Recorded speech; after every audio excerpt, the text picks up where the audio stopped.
అండి ఇక్కడ పచ్చిమిరపకాయ, ఉల్లిగడ్డ, టమాటా, కరివేపాకు, నూనె వేసి మా సారికి ఒక చట్నీ అండి. ఇది కొంచెం పల్లీలు వేసి చేస్తున్నా.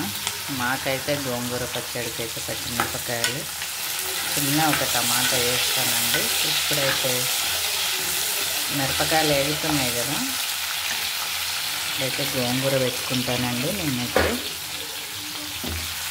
శుభ్రంగా కడిగి పెట్టుకున్న 2 కట్టలు గోంగూర.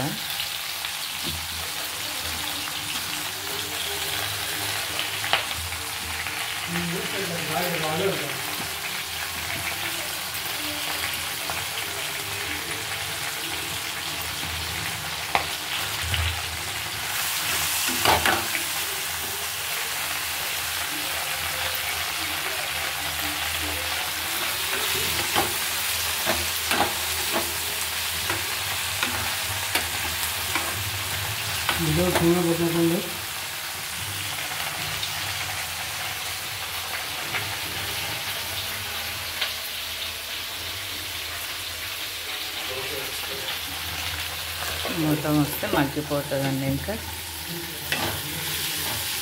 ఇక్కడైతే పచ్చిమిరపకాయలు చట్నీ అవుతుంది కదా, మగ్గిపోయింది. కొద్దిసేపు ఉండి బంద్ చేస్తాను.